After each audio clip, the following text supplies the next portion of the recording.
we have the privilege of working with some phenomenal people here at On 3. And there is nobody better in the industry at what they do than the man, the myth, the legend, Pete Makos. And Pete, we're glad to have you here, man. We're excited to have you back on the hard count. First and foremost, how are you doing? I mean, you got a lot going on with the portal. You're covering realignment. Like, how are you overall? Are we sleeping at all? I feel like I ask you that a lot. You're too nice. You're too nice. I'm just here to bring the juice. I'm great. Let's get at it. There we go, baby. I love it. I love it, man. You're an absolute animal. News broke yesterday, man, with Clemson suing the ACC, and immediately I jump on the On3 YouTube channel, see you and Andy Staples chopping it up. For me, like, this is something that, to me, it was surprising. Was it surprising to you this happened when it did? No, I don't think it's overly surprising, right? Clemson has kind of been building to this moment for months, working with their lawyers kind of in the shadows to get ready for this, and wrote about it this morning, and I know we're going to jump into it here, but there's no coincidence that ESPN and the College Football Playoff finalized that TV deal over the next 6 years yesterday, and Clemson filed that lawsuit on the same day. So what does this mean then for the Super Conference era? Because I think everybody sees stuff happen in the ACC, and Florida State already sued the conference. Now Clemson's suing the conference. Now they're all suing each other. Does this pull another Jenga block out of that tower for the Super Conference era to be a thing sooner rather than later? The Jenga blocks have not fallen yet, but they're definitely wobbling. So what this lawsuit really does, right, is Clemson is challenging the ACC. They are asking the court to rule that Clemson does not owe any fiduciary responsibilities to the league, meaning that Clemson doesn't believe it needs to pay its exit fees, and the ACC doesn't control Clemson's broadcast rights after they leave the conference. What it also really simmers down to, right, JD, is Clemson and Florida State and these other schools in the ACC are operating at a major drawback, right? Because the Big Ten and the SEC are making so much more money off their own TV packages, but also with this new college football playoff revenue distribution structure, those two conferences are going to, each institution is going to make roughly $21 million. And then in the ACC, right, at Clemson and Florida State, they're going to be making roughly $13 million, right? I mean, so you add all the dollars up, and the schools in the SEC and the Big Ten are at a huge advantage. So if you're Clemson and Florida State, why wouldn't you try to get out and go earn those more dollars? And something you and I talked about a lot on this show, Pete, is like, okay, we understand now. We've seen the conference realignment movie happen a few times to where these things happen in twos from conference to conference. I guess unless you're at the ACC, then you have 3 schools leave. But bottom line, it's usually like you have a dancing partner to go with. Does this kind of provide the unspoken agreement, like, hey, if Clemson or Florida State does leave, it'll be together kind of as a package deal of sorts? You know, I think you bring up a good point. Clemson wrote in its filing yesterday that it basically supports Florida State, and the way that they displayed that was saying that they didn't sign off on the ACC suing Florida State, right? If you go back in time, the ACC actually started the legal battle with Florida State first, and before Florida State could actually sue the ACC. So that language there kind of signifies that, yeah, Clemson and Florida State are definitely operating on the same team. And you're right. It's much easier to topple a conference when you have 2 or 3 working with you opposed to just 1. Well, I'm watching this whole thing unfold, and every single time something happens, I'm like, I got to ask Pete what this means. Does this mean we're going to get, super conference? Does this mean that we're going to have, Florida State and Clemson in the SEC or the Big Ten? What does this mean for, the imminence of that whole next chapter of, what college football is going to be? Does this mean that we have a resolution closer than we think? Or is it hey, this is still something we're just kicking the can down the road? This is the next chess move from Clemson. So we're not kicking the can necessarily, JD, but the other thing you have to look at, too, is there's all these legal filings and courtroom battles. This is not going to have a finale in 2 weeks, right? This is a months-long, maybe a years-long battle brewing.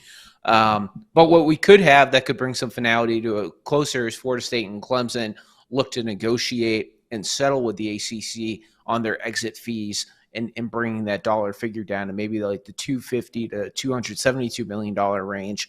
And if Florida State and Clemson choose to take that route, they could get out of the ACC a lot sooner and then the ACC has to kind of move forward with the SMU, Cal, Stanford. Those three would be really important to the viability of the ACC. I think the other really important. No, go ahead. Sorry, I cut you off. No. The other really important thing, JD, here is like, what does it do to the college sports landscape? And I know that's kind of what you're getting at. Yeah. Do we get bigger super conferences? Does this trigger revenue sharing and an employment model a little bit sooner than people anticipated? Those are kind of the questions we have to think about now. And I think that we could see the next wave of realignment possibly happen if a North Carolina maybe jumps into this as well.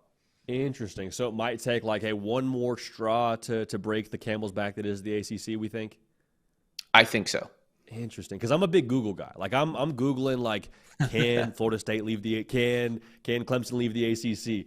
And every single like search result I get is can't tell 2036. And I see people writing, hey, it's ironclad, there's no way out of it. And then stuff like this happens, and I'm like, well, it seems like they feel strongly enough to where they at least have a puncher's chance to get out of that grant of rights deal. Is that accurate, or is it more so I'm trusting what Google says and hey, they can't get out 2036? Google isn't wrong, okay? But what Andy Staples and I were talking about yesterday is there is a reality where the ACC sees that they could lose in the courtroom. And losing in the courtroom would be much worse than maybe losing in Clemson and Florida State. And maybe that negotiation happens and they exit. That, you can make the argument, would be better for the sustainability of the ACC rather than the ACC just straight up losing in the courtroom. Because once the ACC loses in the courtroom, it really signals to the rest of the league that, hey, like if Virginia Tech or Boston College or Miami wants to take us to court, now there's precedence that, hey, the ACC might lose. Interesting. So then you get some blood in the water, the Sharks start to frenzy, and then we just got a Pac-12 situation. Not the same thing necessarily, but like then there's everybody can kind of jump ship at that point is what we're thinking? Give or take, yeah. There's one other date too, JD, that you should be focusing on, and every college football fan should be. ESPN, and next February 2025, will have the option to decline the last 9 years of its deal with the ACC. So if ESPN doesn't think that the ACC has the best television package, ESPN does have the option to walk out. And that would obviously topple the ACC as we know it. Interesting. Man, so many moving pieces. Okay, so last question for you here. In your best estimation, because I know there's a lot of moving pieces and it might be different by the time we get off the air here in terms of your answer. If you had to take a guess, will this impact the way that the college football season is played in 2024? Will there be any breaking news that's going to impact this 2024 season, or it's more of a, hey, 2026, 2027, whatever kind of thing? So it's March 20th right now. I don't want to predict, but in this exact moment right now, I don't think these court filings will impact the 2024 ACC season playing out. But I also wouldn't be surprised if we're sitting here in October and there's some really breaking news about the future of the ACC coming together at that point. Okay, that was going to be my next question. Again, totally reserving your right to change. We could have you back on tomorrow and you give us a different answer. But when it comes to before the season, do we get news before the season that, hey, kind of like I feel like it always happens around media days, or it happens in the summer where like things are quiet. Hey, Big Ten's adding USC, UCLA. Hey, Texas, Oklahoma's going to the SEC. Do we get something like that for the ACC? Again, totally guessing, hypothetical, educated guess with you being the most educated in the room to make that guess. I'm not going to make that educated guess, but what I will say is the Florida State ACC lawsuit legal battle that's been brewing, right? There's a court date this week in North Carolina. That is like the first major date to see how this kind of comes together. And obviously it's a long march, but at the same time, if things start to not go right for the ACC in the courtroom in some of these preliminary hearings, does the ACC maybe signal a little bit more that they're open to negotiations? I'm not saying that will happen, but how these preliminary hearings go will really make a big impact on everything moving forward. Golly, man. The plot thickens. Just a year-round ordeal, man, with college football. But I appreciate you jumping on, Pete, to make sense of it. I owe you, I'm sure, many gifts for you jumping on this show. So at some point in time, we'll have to settle up. But thanks for jumping on, brother, making sense of this. You bet. And JD, one last thing. Please. The college football transfer portal opens in less than a month. Buckle up. Let's go. Here we go, baby. Here we go. Hey, also follow Pete Nakos, man, the authority for all things transfer portal, all things college football all year round. Going to keep you dialed in, especially for portal season. Get locked in with those NACOS notifications. Pete, you're the man, brother. Appreciate you. Hey y'all, thanks so much for watching. Subscribe to the channel here to make sure you don't miss an episode of The Hard Count. Also be sure to check out other videos on the On3 YouTube channel.